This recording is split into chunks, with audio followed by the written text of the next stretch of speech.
week's been about one of those things that nobody ever likes to talk about, money. Whole week's been about money.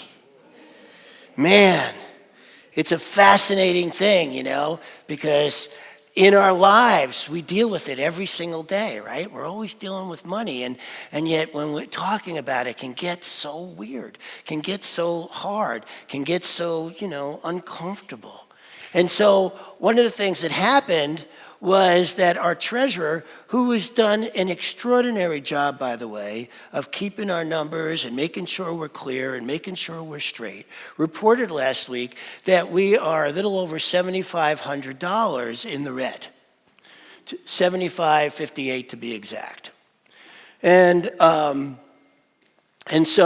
what that means is all the monies we've taken in through the end of August has equaled up to less than what we've spent, which is by 75.58. And so what happened specifically when this occurred, and what always happens around money is the same three things, which is there are those who are unconcerned, there are those who are a little concerned, and there are those who are freaking out. Right? This is what happens around numbers, right? Finances. And so a lot of my week was taken up with, because I am unconcerned, talking to people about those that are, right? And in doing that, I realized, look at me being so spiritually enlightened. I am concerned about the people who are concerned. And so I spent a lot of time this week being concerned about the people who are concerned. I wasn't concerned about the number itself. I think we're doing great. I think that our teaching says and speaks to something that goes like this. Transformation does not rectify, it transmutes. That's our teaching. Except I spent a week trying to rectify the situation of people being concerned. And so, by Friday, I was starting to realize, wow, look at how I spent my week trying to, rectifying all week long. And what does that mean? And what does not rectifying look like? And how do I grow beyond that? Because we have this teaching that says transformation does not rectify, it transmutes. And I want to transform myself, which means that in doing so, and that's the problem sometimes when we look at something like that, we think that what it's saying is transformation is about transmuting the thing that's out here. Ultimately, it kind of is, but it always has to start with, where am I transmuting in here? And I didn't do that. I spent the week being very concerned about people who were concerned. Right? And so I did that thing of rectifying. I went and got all this evidence to show this and that. Look, we're really not doing good. I looked at the numbers myself and I saw, actually, given our budget and $7,500 and that we're, on our way back up, and I'm logically talking to people and showing them, look, we're really not doing that bad. And I thought, this is how we do it in our lives. Have you ever done that with your own bank account? You look at it and you're thinking about, I want to take this trip. Well, I really don't have the money for this trip, but I really want to take this trip. But I really don't have the money for this trip. How am I going to work out taking this trip? Am I the only one? Okay, so we go through that, and so now it's about the organization, and so how are we going to continue, and do we continue, and will we keep going in the red, and this and that, and then when you get into looking at some of the numbers, they actually don't look like that, and I could be up here for the entire time rectifying to you about our numbers, but that's not what we teach here.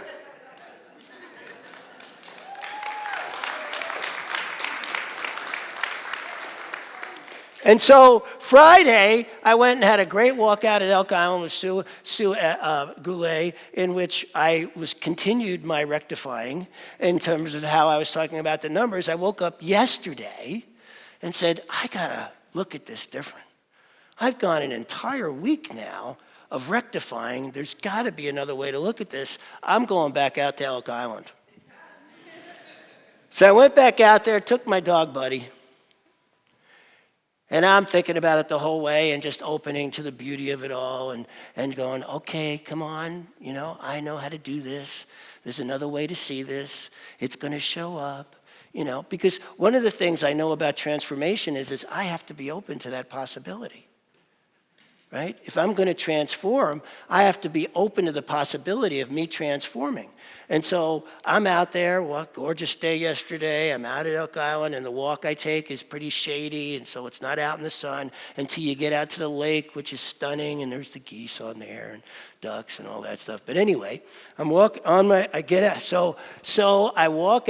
to the lake, this stunning lake that has this gorgeous view, and there's this bee that is in my face when I sit down.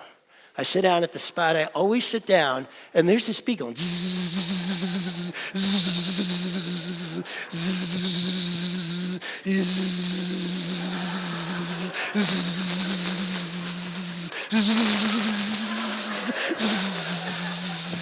until finally I go, that's money! Because just beyond this bee is this stunning view, right? I'm sitting there, and so the thing about it is I'm sitting there, and it's spinning around, and it's spinning around, and I'm like, I'm not going to shoo it off. I'm going to relax into this meditative state. I hadn't come to the thing about the money thing yet. Kind of jumped the gun there. I'm sitting there, and I'm just being with it, and I'm able to see beyond it, and I'm looking at the lake. And it almost like it was like annoyed that I wasn't paying it attention, right? If bees can have that kind of consciousness, because it seemed to get even more in my face. Like it would, instead of spinning, it would stop like right here and go zzz, zzz. And I'm just sitting there looking out, because I know that if I get stung, I'm not going to die. Now, there are others that's not true about. If they get stung, they're going to die. Right? So you got to know whether that's true or not. Isn't that true about our finances? We got to know if we're freaking out about something that is really super, could kill the center, or whether it's just something that might sting a little. And that's how it hit me. It hit me, that bee was money. Because doesn't money do that? It gets in your face all the time.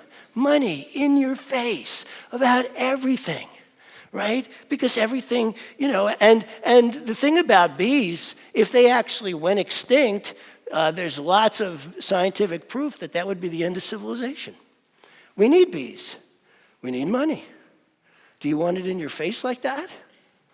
Especially when just beyond it is the most gorgeous view. For me, that was transformative, to sit there and feel that and go, this is principle. This is how it actually works. I could be freaking out that this bee is in my face. It could be taking all my attention. I could be swatting at it and going like this and missing the view. I could have been doing that, right? But instead, as I'm sitting there and it finally hit me, this is money. This is how money works. And it's not only how money works, it's how the people who are obsessed with money work, right? You have anybody in your life, I remember when I first left home, right? My parents were constantly about, do you have enough money? You say you want to do this, do you have enough money? You say you want to do this, do you have enough money? I mean, money, money, money, money. And I'm not saying we don't need it, right? Because we need bees. But do you want to be, just because we need bees, do you want them in your face all the time? Right? And so there's this way of transformation to relax that bee spun around me, because I checked my phone when it first started because something told me to do that, 16 minutes. That was a relentless bee. Before finally it flew off. 16 minutes. I sat there with this thing, right? And I just thought, wow, money can be like that. It can get so in your face that you forget the larger picture. You forget the possibilities of life. And you lose the chance for something to open up that's larger. Because the big part about what we teach here is be open to possibility. Right? If it's not going to kill you in this moment, be open to possibility, whether it's a diagnosis, whether it's money, whatever, whether it's a relationship, whatever it is that you have that you're obsessing about, that's in your face, that it wants you to obsess about, because money wants you to obsess about it, right? The whole system is built around it. And so there's a way in which our transformation comes about when we are able to see beyond it, the beauty of life, and allow for the possibility of whatever might come next. Because there's no telling what it is. Right? There's just no telling. It could. People are so funny around money and how they get uncomfortable and stuff. I've had people come to me and say, "You shouldn't ask for money because we're a spiritual community and people should just give it without you asking." And I'm like, "No, it doesn't work that way either." Right? So we ask. We ask because we believe in our teaching and we believe it deserves support. And maybe you do too, not just for the changes that have happened in your life, but if you know anybody who it's happened around you, maybe you want to support their growth. And that's why we're here, to actually have more than just an impact on the people who show up here, but wanting those that then go out to have impact in the world. So our being here makes a difference not only in your lives, but others. So I do ask. We're $7,500 in the hole, so I'm going to ask. Maybe some of you have some monies that you're comfortable with giving that might support us in doing that. Now, I want you to know this isn't a plea. I don't need you to do that. I believe in this teaching and believe what's going to happen next, but because I believe in this teaching, I'm going to ask. And you get to say no. You get to say, "No, I really can't right now," or "I don't want to right now," or you give no reason at all, because this isn't about logic, it's about where we're moved to. You may say yes and give more to support us in all that. That's up to you. But I'm not pleading, because I know we're going to be fine. I know this is unfolding in a perfect and wonderful way. I can see beyond the buzz that's in my face right now of $7,500 in the hole. I can see beyond it. I can see what we're doing for people, and I can see what we're doing for the world, right? And I want you to see beyond it too. Not just for this center, but for your life. Because we all get caught up in this bee buzzing in front of our face called money. It was brilliant. I mean, I go out, I've been out there, I can't tell you how many times. It's the first time that's ever happened. And this was the time I was asking. And that's the other thing about this teaching. If you ask for a transformation, beware what you ask for. It's going to show up. Probably, maybe, not probably, but maybe in a way that isn't as comfortable as you'd like. Transformation is not comfortable. Transformation is never comfortable. It takes being uncomfortable to actually transform. So I was laughing my head off, as more inside than out, because I didn't want to freak out the bee. So, I wanted things to stay calm, right? And so we did that until 16 minutes. I looked at my phone afterwards. I like, "Oh, that was 16 minutes." That thing. Bzzz. Okay. Anyway, enough on that. But it is how it is in our lives, right? It is what goes on every day. And I wake up and I was thinking about this. I was thinking about how, first it was my parents who wanted to make sure that I had money in my face. And then I went through all these different jobs. I have in my life been homeless. 3 days on a park bench in Central Park in New York City in the middle of winter. I have slept on people's couches.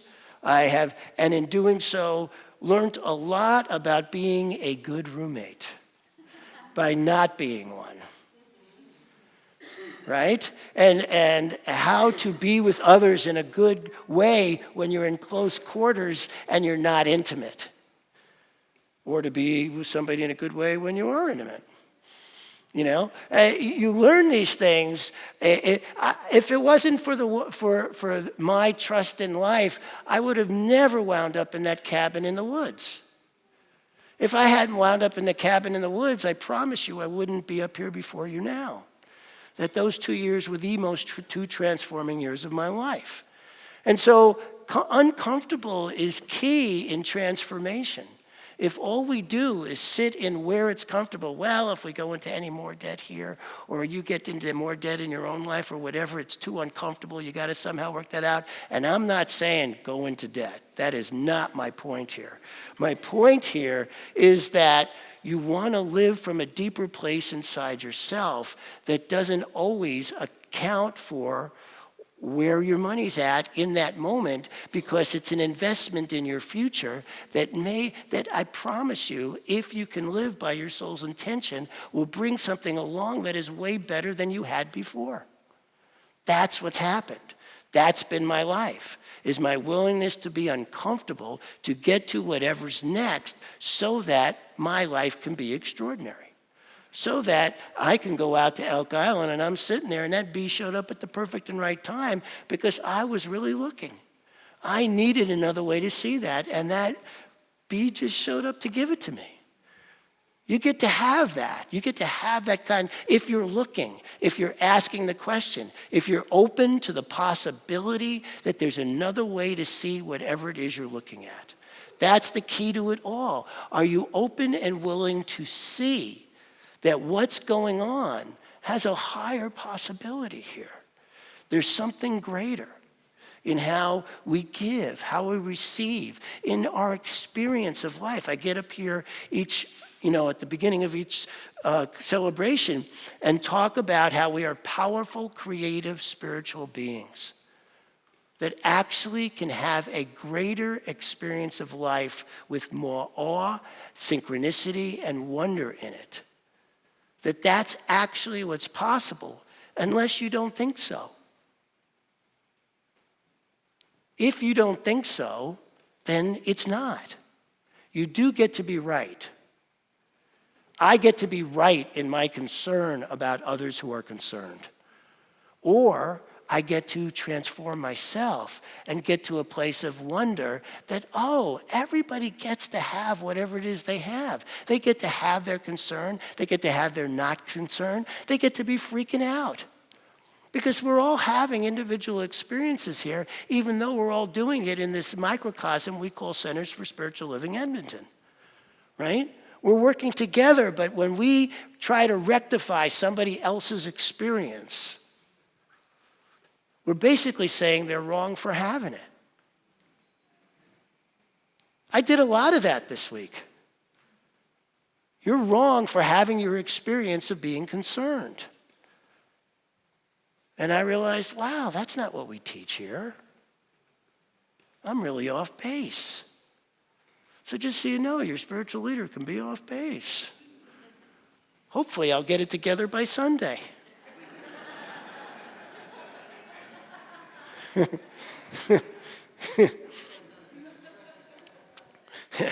So that was not the only metaphor for my day. Let me tell you about the other metaphor that happened yesterday. I forgot to check the gas gauge on my drive out to Elk Island.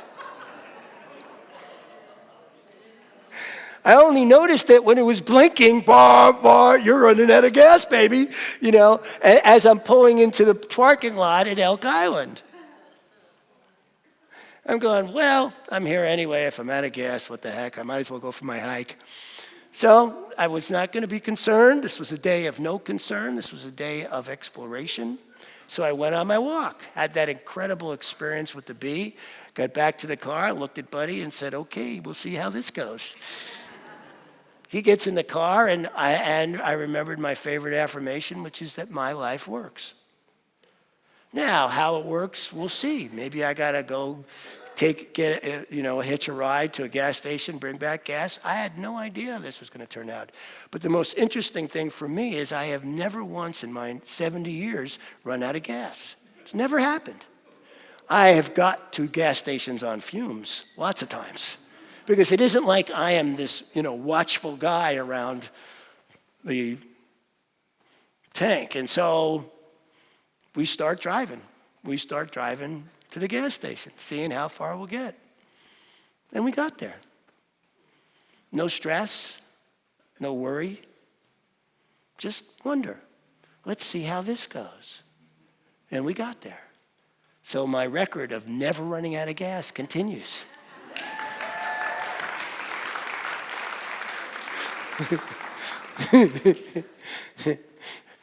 But don't we look at our money like that sometimes? Like, oh my God, there's no money. There's no money. And then all of a sudden, I can't tell you the amount of times Ash and I have looked at our account and gone, oh, that's interesting. And then another check shows up. Right? Instead of, oh my God. Right? There's a real difference between, oh my God, and okay, this is interesting. Let's see how this turns out. And working with it. Now, one of the things I did on the way to the gas station, it's not like I just sped there like there was no problem, right? I went slowly with my hazards on so that I could use up, I have a hybrid, so I used up all the electricity, right? So I was smart about it. It's not like I was just being foolish and not thinking about things. I'm not saying throw caution to the wind, right? I'm saying there's a way to be smart without being uptight. There's a way to move forward that can be transformative and mindful. So I got to that gas station mindfully, not unmindfully. So I am not asking anybody here to look at their own finances or the finances of the center in an unmindful way. That is not what I'm saying at all. I am simply saying that this is a transformative moment for the center and for all of us. That's what we have now. We have this ability at this moment to transform ourselves, this center, and the world. Because as long as we keep proving principle, we have the ability to impact the world with it. But when we go, well, principle only works so far, numbers are numbers. When we get to a place of principle, this is not about principle. This is about something else, as if there's something else going on in the world. That B for me was the greatest reminder of all, that it's easy to get caught up in what's in front of our face and not see beyond it. And when we do that and say, this is it, and we wind up swatting at this, and all our attention is here, we have lost possibility. And the second we lose possibility, you are right. It no longer exists for you. So what we need to do is transform to transmute. Hold open the possibility. If that means that some of you out there can give a little more right now, fantastic. That would be transformational because you haven't done that before. If it's not, that's fine too.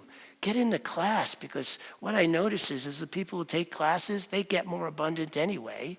And then in the end, are more appreciative of that. So it all works in how we feed the world and our service for all of us.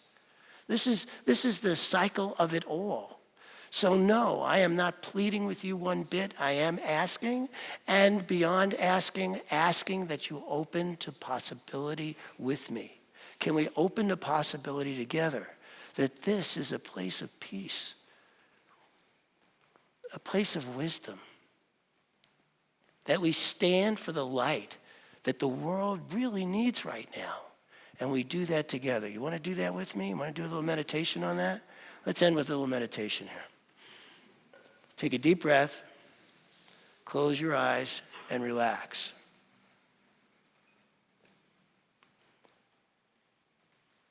And let flow into you how you feel about this center.